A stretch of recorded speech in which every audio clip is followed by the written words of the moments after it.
Hello everyone, I hope you're having a wonderful day. In today's video, we're going to uncover the emotional story of Tu Na, who is haunted by nightmares of Henry's kidnapping and is struggling with signs of depression. We'll also see how Alex makes a heartfelt decision to share everything with his mother in hopes of helping Tu Na heal and return to her true self. If you enjoy this video, don't forget to hit the subscribe button so you won't miss any of our upcoming stories. The night was pitch black, with only the faint glow of the farmhouse lamp breaking through the shadows. Tu Na lay curled on the bed, her body trembling under the thin blanket. Her face was wet with tears, her lips moving restlessly as if caught in a dream too heavy to escape. In her sleep, her voice cracked, whispering into the void, "Henry, where are you? How can Mommy find you?" The words shattered the silence like glass breaking on stone. Alex stood quietly at the doorway, holding a glass of water. He had only meant to check on her to see if she was resting. But what he found left him frozen. Tu Na tangled in the grip of a nightmare, crying for the child she had nearly lost. His chest tightened as he stepped closer, his eyes fixed on the woman he loved, broken and haunted by shadows of the past. He placed the glass on the table and knelt beside her bed. "It's okay. It's over. Henry's safe now. Everything is back the way it should be," Alex whispered, though his own voice trembled. He wanted the words to be strong, but they came out cracked, betraying the fear that still gnawed at him. Suddenly, Tu Na shot upright, her eyes wild and filled with terror. She pointed toward the darkness of the room, screaming, "It was her! She took my son! Mrs. Dieu, she took him!" Her whole body shook, as if the nightmare had crawled into reality. Alex quickly wrapped his arms around her, holding her tightly against his chest. "Shh! Calm down, I'm here. I won't let anything happen to you. It's just a dream now." Tu Na gasped for air, blinking rapidly as she tried to steady herself. Her trembling hands clutched his shirt, and after a long pause, she whispered, "I'm fine. It was only a dream. I'm okay." But her words cut through the night like a knife, sharp and hollow. Outside, the steady hum of crickets mixed with the restless rustling of the trees like a sorrowful song echoing her pain. Alex tightened his grip on her hand, his jaw clenched as he swallowed the helplessness pressing against him. He knew what she was trying to say, but he also knew the truth. She wasn't fine. Not really. The kidnapping of Henry had left scars deeper than anyone could see, scars that were pulling her toward despair. She pulled her knees up, resting her forehead on them, her frame small and fragile in the dim light. Though she insisted she was all right, her silence spoke louder than any word. Alex stood by, his eyes heavy with both hope and fear. He realized this wasn't just another bad dream, it was a battle inside her heart, one she couldn't fight alone. He promised himself then he wouldn't let her slip away into the darkness of depression. Not after everything they had survived. Even if his own heart bled, he had to stay strong for her, because she needed him more than ever. By morning, the house was quiet, the chaos of the night fading into weary calm. Tu Na finally fell asleep again near dawn, her breathing deep but uneasy, as though even her rest carried weight. Alex stayed by her side until the first light crept through the curtains. He brushed a strand of hair from her forehead and whispered, "Rest now. I'll protect you." Stepping carefully out of the room, Alex closed the door behind him and found his mother waiting in the hallway. She looked at him with suspicion and concern, her arms crossed tightly. "Alex," she said firmly, "what is going on? Why does that woman cry in her sleep? Why do you look like you haven't closed your eyes all night?" Alex froze. For so long, he had hidden the truth from her. His mother had never accepted Tu Na, blaming her for many things she could not control. If she knew what had happened, the kidnapping, the betrayal, the danger, he feared she would lash out, making Tu Na's fragile state even worse. But now, watching his mother's stern gaze soften with genuine worry, Alex realized he had no choice. If he kept silent, Tu Na would be alone in her suffering. If he spoke, maybe his mother could help shoulder the burden. He inhaled deeply and made his decision. "Mum," Alex began slowly, "there's something I need to tell you. Something I've been hiding." Her brow furrowed, but she said nothing, waiting for him to continue.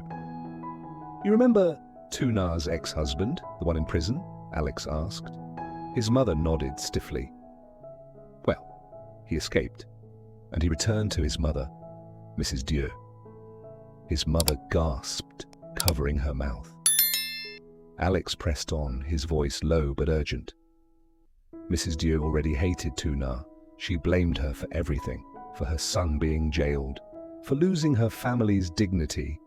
When her son came back, she found a way to twist that hatred into action.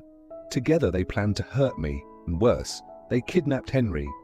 His mother's face paled. "Kidnapped Henry?" "Yes." Alex's fists tightened at his sides. "The night it happened, I was attacked. If it hadn't been for a police patrol, I might not be standing here. Tu Na rushed to find me, leaving Henry in the care of a neighbor. But Mrs. Dieu was waiting. She broke into the house and took Henry." Alex's mother sank into a chair, her lips trembling. He continued, the weight of every word pressing down on him. Tu Na lost her mind when she realized Henry was gone. She searched everywhere, screaming his name into the night. I had to push myself through my own injuries just to stay with her, to keep her from breaking. We worked with the police, and after a long chase, we finally found Mrs. Dieu hiding in a cabin in the woods with Henry. His mother clasped her hands together tightly, her eyes darting as if she were picturing the scene. When Tu Na saw Henry again, it was like life returned to her body. She held him so close, crying like she had found the sun after endless darkness. But the damage was already done. That fear, the helplessness, it's still inside her. Last night she dreamed about it again. She wakes up screaming, thinking Henry's been taken all over again. "Mum, I think she's slipping into depression." The room was heavy with silence. Alex's voice broke as he said, "That's why I need you. She doesn't need judgment. She needs family. She needs someone who can comfort her. Someone who can be with her when I can't. Please, help me help her." His mother stared at him, her expression torn between old resentments and the raw truth of his plea. She had seen her son fight for Tu Na, bleed for her, stand against dangers most men would never imagine. For the first time, she saw not just a woman who had brought trouble, but a mother who had almost lost everything. Alex waited, his heart pounding. If his mother refused, he would bear it alone.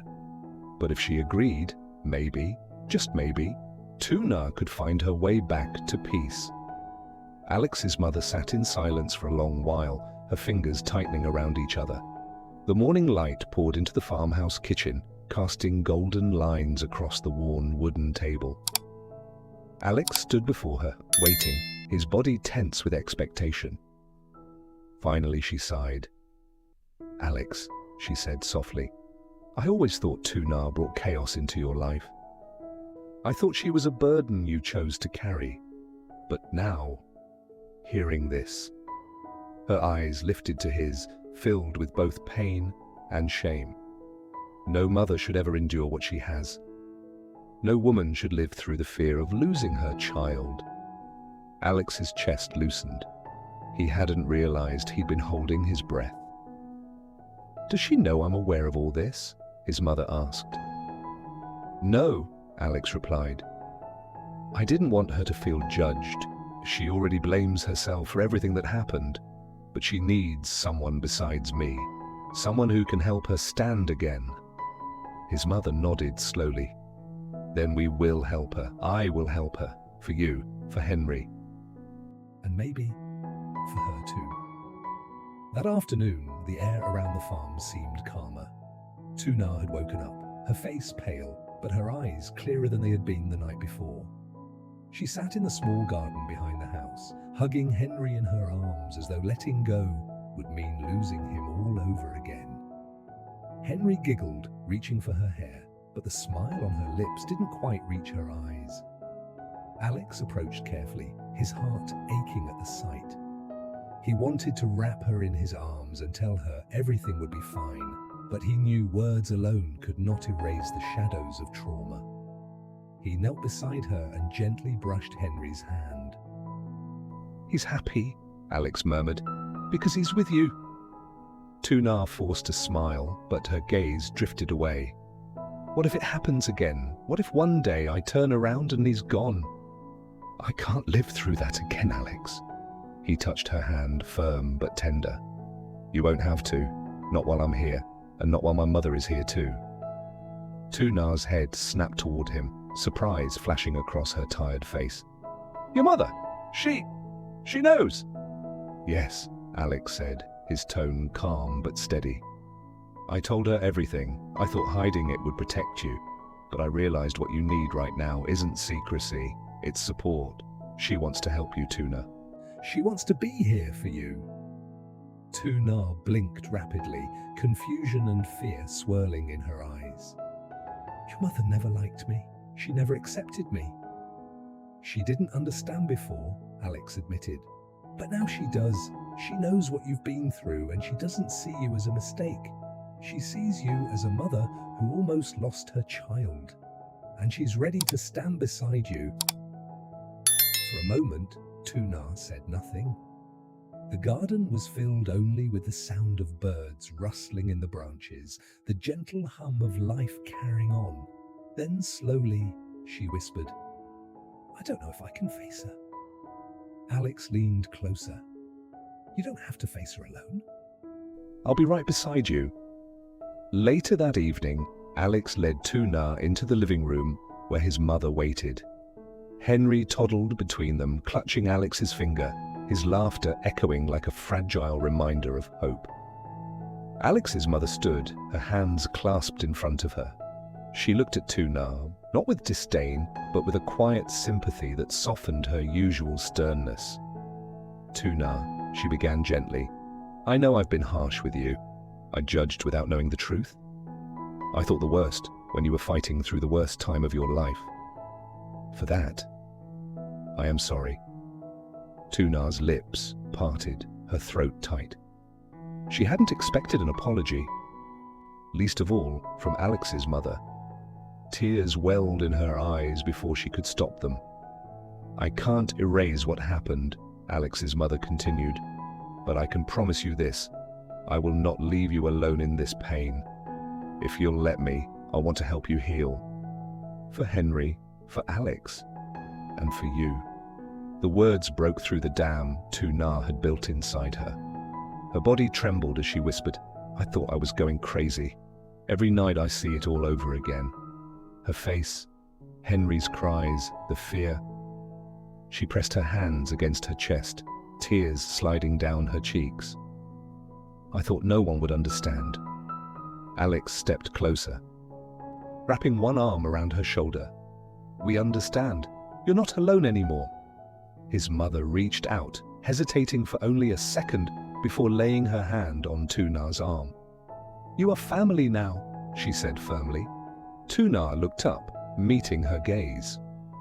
For the first time, she saw not judgment, but a flicker of compassion in the older woman's eyes. She nodded, the weight on her chest loosening just a little. In the days that followed, the farmhouse became a place of healing. Alex's mother began spending more time with Tu Na, sitting with her in the garden, helping with Henry, cooking meals together.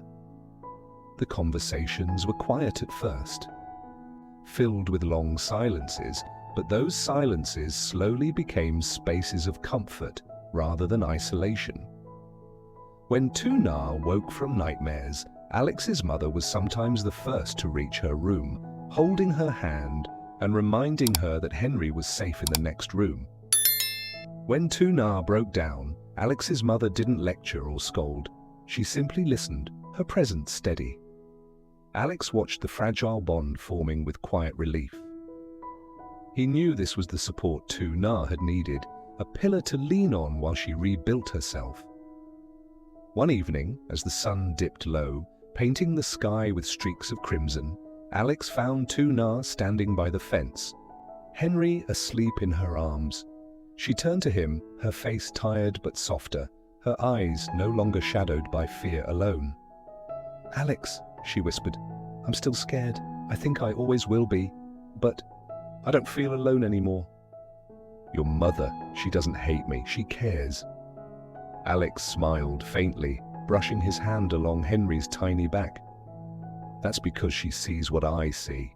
You're strong, Tu Na. Even in your pain, you're strong. And we'll keep reminding you until you believe it yourself." She leaned into him, resting her head against his shoulder. For the first time in weeks, her breathing was calm, steady. Above them, the night sky stretched wide, endless and dark, but no longer suffocating. Within the farmhouse walls, a family had begun to stitch itself back together, thread by fragile thread. And though Tu Na's journey to healing was far from over, she no longer walked it alone. Tu Na is haunted by recurring nightmares of Henry's kidnapping, leaving her shaken and showing signs of depression. Despite Henry's safe return, the trauma lingers, making her restless and fearful. Alex, deeply worried, realizes she cannot face this burden alone. After long hesitation, he decides to reveal the entire truth to his mother: how Tu Na's ex-husband escaped prison, how Mrs. Dieu kidnapped Henry, and how they fought to bring him back. Though once critical of Tu Na, Alex's mother is moved by the truth and chooses to stand by her. Slowly, she becomes a source of comfort, helping Tu Na through her darkest moments. With Alex's unwavering support and his mother's newfound compassion, Tu Na begins her journey of healing. Though scars remain, she no longer faces them alone, and hope quietly returns to their fragile family.